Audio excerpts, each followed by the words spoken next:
Hello and welcome back to the channel. In today's video, we are going to talk about RV refrigerators, how they work, and tips for how to pack your RV fridge, so stay tuned. We are Charity, Ben, Dakota, and Trinity. We decided we didn't want to wait for a life of adventure. So in 2017, we bought our first RV and set off to live a life of travel in the USA. We've visited over 38 states in 3 years and have many more to go. Follow along to learn all the best places to see, RV and travel tips, and much more. So now, whether you've been an RVer for a while or you're new to RVing, you have probably either learned or heard about how an RV refrigerator is a whole different animal from how a residential refrigerator works. Now, if you are so fortunate as to have a residential fridge in your RV, well, then you can just kind of skip forward a little bit into the packing tips part. But if you have a traditional RV refrigerator that runs off of both propane and electricity, in other words, if it's an absorption refrigerator, you're going to want to make sure that you pay close attention here and take some notes, because it does not work like a typical residential fridge. The way that an RV refrigerator is designed to operate is it actually is designed to remove the heat from the inside of the refrigerator versus a residential type fridge that's like pumping cold air into the fridge to cool things down. So it's kind of reverse of how a typical residential fridge works. And because of that, we need to pack and load it up differently than we would in a residential fridge. So we're going to get into that here in just a few minutes. Now, because an RV refrigerator works off of actual liquids that then turn into gas, there are some important things to know about the operation of your RV refrigerator. First and foremost is your RV needs to be level for the fridge to operate correctly. Now, let me tell you the short version of a long story. We knew this. When we bought our very first RV, we made that first mistake. We had it parked in front of our house. It was sloped. The fridge wasn't working. We thought there was something wrong, and we find out no, operator error.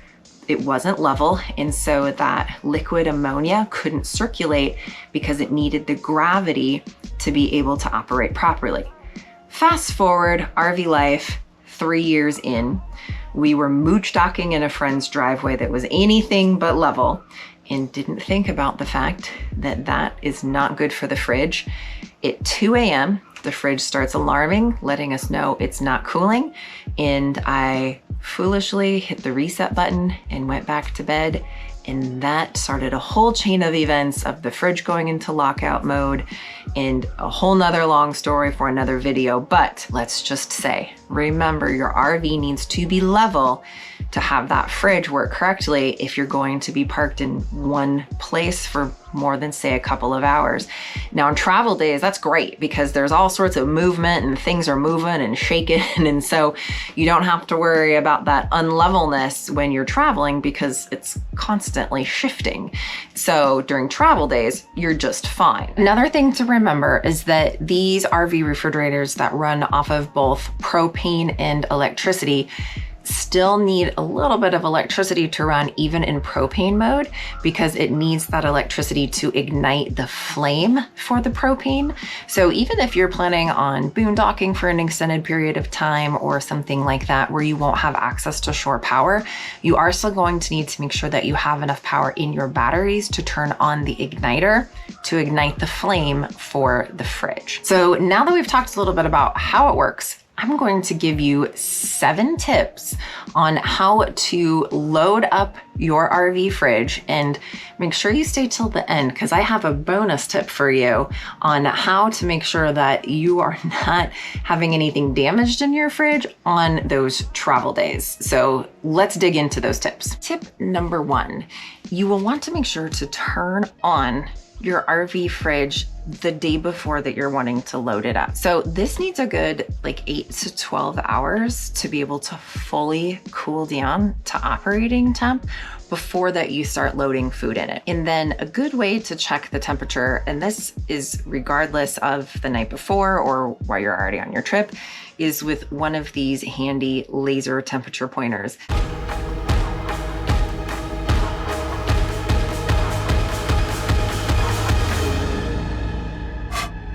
Now, this is from Amazon. I'll put a link in the description below.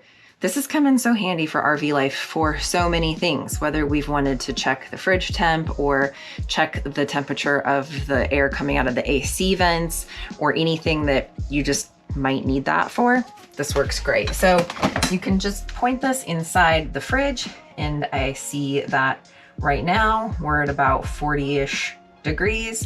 So I know that my fridge is cool. I can feel cool air coming out of it right now. So we can go ahead and put food in it, which I've already done, but you just want to make sure that it's cool before that you start loading it up. So tip number 2 is to go ahead and check your fridge seals just to make sure that everything's on the up and up. A great way to do that is to take a dollar bill, y'all, and just put it in the seal of the fridge. And when you go to tug on it, it's not that it should be 100% tight where you can't remove it, but you should feel a little bit of resistance. And if there's not much resistance there, then that just means that the seals are worn out and that you should replace the seals on the fridge so that you're not losing any cooling through those seals. Tip number 3, be sure to pre-chill your items before that you actually put them in the fridge. So the last thing that you want to do is have things like bottles of water or cans of sparkling water or drinks that you don't have pre-chilled, that you just go pick up at the store and then you throw the whole case into the fridge. That is going to absorb a lot of the coolness that's in there right away. Remember, this refrigerator works off of an absorption system, and that's going to make that environment inside of your fridge warmer than what you really ideally want. So when you put items in, make sure that they're already pre-chilled. If you are out traveling and that's not an option, when you go to load up those types of items, just put in a few at a time. Don't load it up with the whole case. So tip number 4, you want to make sure that there's space in between things in the fridge, and you don't want to pack it so where it's so full and everything is close together. So there needs to be some room around things for the hot air to be able to escape, and so that things stay nice and cool. So leave some gaps on the sides and in between things as much as you can. Now, if you have a super large family, or maybe you need to shop in bulk and you just don't have the fridge space that you need in your RV, there are a ton of different options for portable type coolers that are run off of electricity that you can plug into an inverter or even the shore power for wherever you're camping at. And I'll put a link in the description below. We actually carry one of these with us, not for extra fridge space, but as a backup, because these RV refrigerators have been known to be finicky, and I don't want to be caught in a situation where this happens to go out and I lose all my food. So we just carry it with us now as a backup, but then it's also kind of handy for those grocery store runs if where we're staying is further away from the grocery store. So there'll be a link in the description below for the one we use. So tip number 5, if you're having some trouble with the efficiency of this, especially if you're camping somewhere where it's super, super hot, using a battery operated fan like this one, and I'll put a link in the description below because we got this on Amazon, but it just takes 2D batteries. It's battery operated. You can really easily just put this in the fridge and it will move the air around in there, which will just help the efficiency a little bit of these types of refrigerators and keeping things cool. Tip number 6, you're going to need to defrost the freezer from time to time. Now, I have just recently defrosted this, so we don't have much frost built up in here at the moment, but these things will frost up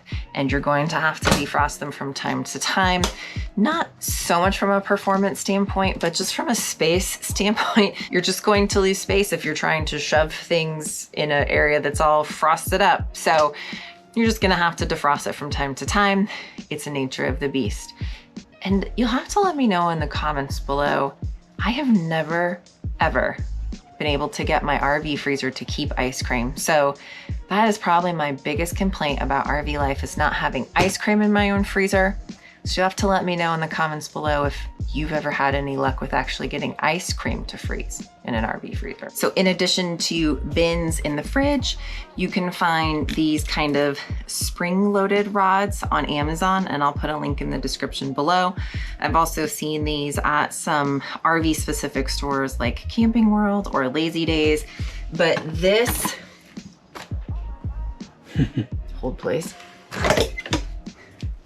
This works great because for things like your freezer, you can set these up and it just creates another barrier to where nothing's going to kind of fall out when you open the door after traveling.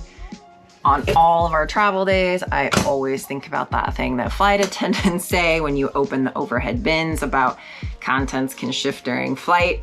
Seems like that's a chronic thing, regardless of if it's your fridge or your cupboards. So these types of tools come in handy in both the fridge and the cupboard space to just keep things secure, so you're not getting flooded with a barrage of items when you go to open these doors after traveling. So tip number 7, make sure that the backside of your refrigerator unit is clean and clear from any debris. So one thing that can be a big problem with these particular units and the backside of the unit, because of how it's vented, is things like wasps' nests or spider webs, creepy crawlies that just can get up in here and can inhibit the airflow that comes in through the backside of this. So it's important to pull this off every once in a while and just come in here, blow it out, check and make sure that everything is on the up and up and that you don't have anything in here that shouldn't be in there. So here is that bonus tip that I was promising you about packing up an RV refrigerator. So how to keep things safe on travel days. This is my super secret inside tip. So I use a ton of these types of bins. Now, these particular bins are from IKEA. You can find bins at the Dollar Tree. You can find them at Home Depot, Lowe's, Target, Walmart, you name it, you can pretty much find bins. But putting things in bins, especially things like sparkling water cans or these protein drinks, anything that's kind of like liquid, this helps to keep it from banging around, from moving around on travel days. And so using bins in your refrigerator space where and when you can definitely helps to keep those things secure on travel days. So you'll have to let me know in the comments below what sort of tips or tricks, hacks that you have for loading up your RV fridge, whether that's just how to pack it or maybe how to make it a little bit more efficient and get better use out of your fridge. We really appreciate you stopping by and checking out our channel. Please hit that subscribe button if you are not yet subscribed. Make sure to tap the bell because that means you will just get a notification from YouTube every time we release a new video, just so that you don't miss any of the videos that we've got up and coming, because we've got a ton of fun stuff that is up and coming. You can check us out on our website at gratefulglamper.com. And if you want to support us and get to know us a little bit better, you can also do that over on Patreon at gratefulglamper.com/Patreon. Thanks for watching. And as always, we'll see you on the road.